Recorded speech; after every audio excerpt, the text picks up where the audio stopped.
So obviously now Jon Jones is back. The career, everything is back on track. The legacy is looking great so far.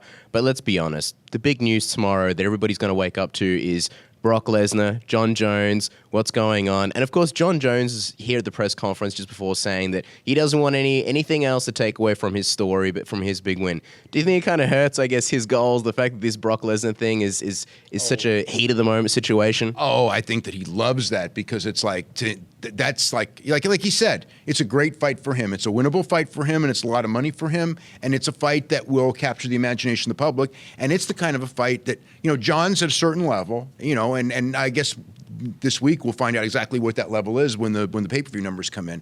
But what I do know is that if he beats Brock Lesnar, he goes up a level. And he'll stay up a level because he'll become more of a mainstream star. That's the kind of fight that, when I heard people talking about that fight, I said, like, man, that's the fight that, and Jon's camp up the same thing. That's the fight Jon should go for 100%. That should be it, because if Jon wants to be a Conor McGregor or a, Tiger Woods or whatever you want to call it, that level of a star, that's the fight to get him there, not Stipe Miocic and not Gustafsson, even though, to me, yes, I would rather see the Gustafsson fight more than anything, but for business and for him, the fight is with the best fight for him is with Lesnar for sure. Be honest, being a pro wrestling guy like yourself, when he cut that promo at the end and dropped the mic afterwards, we've seen great guys like Chael Sonnen and Conor McGregor call out their next opponents. How much did you love that from Jon Jones? Oh, I thought that I thought the whole thing that he did, everything he did from when he showed up all night, I thought that he carried himself like a superstar. And people love a redemption story. A lot of people don't like Jon Jones, and they have reason not to. But I think that he came off so magnanimous, and that he probably changed a lot of minds. And at the same time, I think people really always did want to like Jon Jones. The stuff that was always the turnoff was the personality thing. And now that the personality thing, he was just so nice about everything like that, I can see people kind of like getting behind him, because let's face it, he is a super talent. Everyone wants to get behind a super talent. And, a lot of people forget about Jon Jones. Like, they think, oh, people always didn't like Jon Jones. Like, I remember when he fought Shogun Rua, and everybody loved Jon Jones. When it turned was with Rashad Evans, because people saw that they believed that Jon Jones was kind of a phony, and people don't like phonies. Yeah. So everyone's forgot that now. And then the whole thing with all this other stuff, that made it worse and worse and worse. But now he says, I'm going to do this work the straight and narrow, and I'm trying, and he says all the right things, whether it's, and in time we'll find out if he's serious, because the one thing is that if he does screw up now, he won't have that, because people will, at that point, will probably go, okay. But they'll still buy his fights because he's a great fighter. But to get behind him, to be that next level superstar, I think he knows he needs to keep a clean profile now. Brock Lesnar seems like he may be interested in the fight, but what people don't know is he's going through, I guess, some negotiations with the WWE. How real do you think is Brock Lesnar about actually wanting this fight, and how much of it is just negotiating with Vince for possibly more money or a better deal or something else? I think it's both, but here's the deal.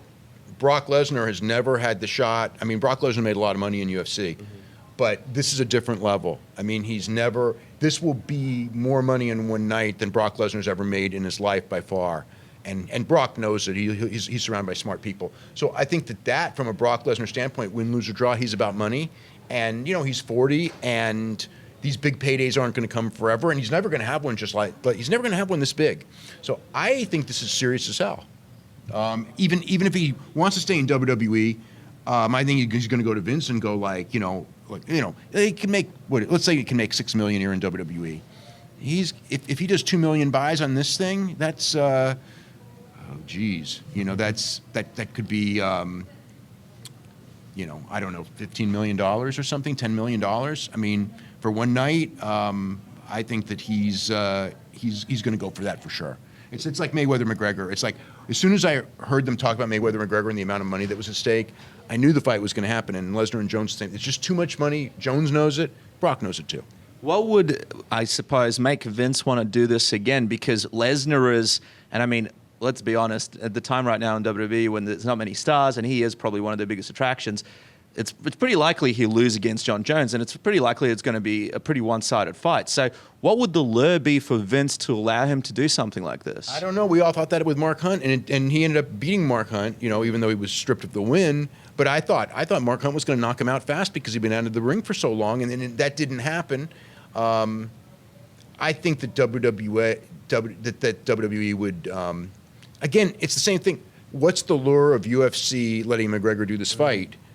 Well, I think that number one, Brock Lesnar is going to be involved in a giant fight. There's a lot of money, and if Vince can get a percentage, and Brock's still going to be a pro wrestling star, win, lose, or draw out of that fight. So, again, from a win-loss and all that standpoint, no, it doesn't make sense. But from a money standpoint, for everyone involved, there's so much money that how do you stand in the way of it? I'm wondering if Brock Lesnar has in fact enlisted into the USADA program and trying to return. Because from what we're hearing, he hasn't officially. Jeff Nowitzki apparently saying that. Jeff Nowitzki said that last week. I know people who are close to Brock who said that he's going to. I mean, obviously, but hasn't yet, but plans to. That's what I heard. Yeah. In fact, we had all heard that he had, but obviously he hadn't. But he's going to have to do that 5 months before the fight.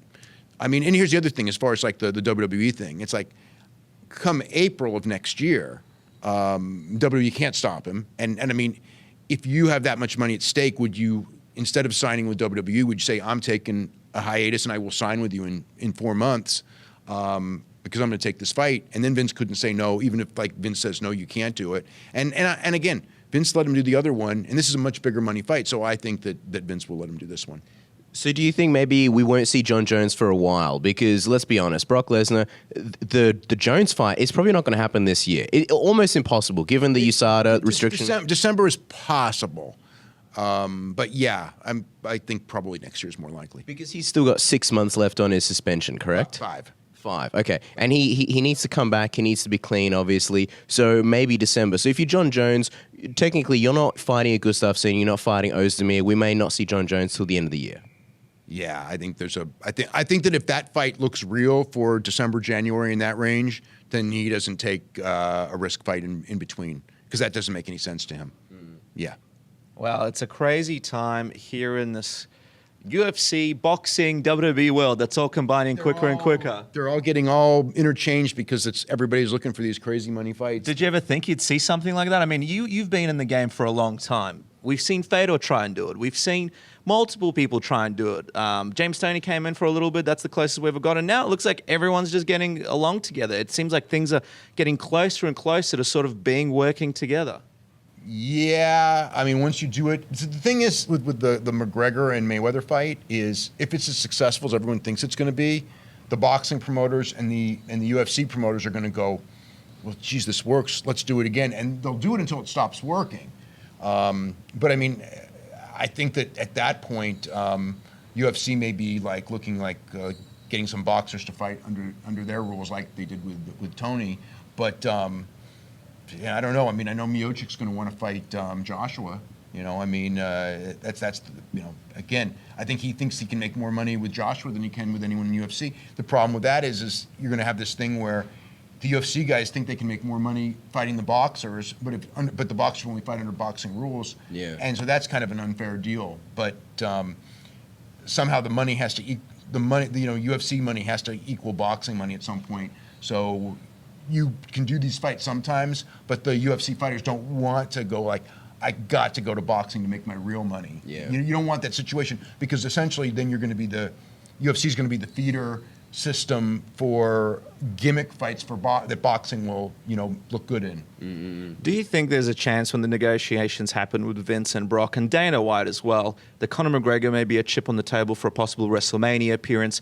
If Vince lets Lesnar go over and do this UFC thing, do you think he'll really want Conor McGregor to possibly come over and do some kind of small program, appearance, surprise thing over at WrestleMania as a kind of return on the whole situation? Well, I think they would want Conor anyway, and Conor, it's going to be up to making that deal with Conor. But as far as like, will WWE owe them favors, and will WWE ask for somebody if it's the right person to fit into their thing? I know WWE wanted Paige Van Zant, so and that just didn't work out from a timing reason. But and Ronda Rousey's probably biggest bargaining chip, and Ronda. So I would say, like, as far as like, would it make it easier for Ronda Rousey to go and do something with WWE? Yes, much easier. So yeah, you got that. Well, there you guys go. A big night here at UFC 214 in Anaheim. A big thank you to David Meltzer and everybody else for joining us at the Mahogany Lounge, Submission Rated Mahogany Lounge for the first time. Some plants in the back. Had a great time here. Thank you for tuning in. We enjoyed speaking to you guys. We'll catch you soon. Hope you enjoy the fights.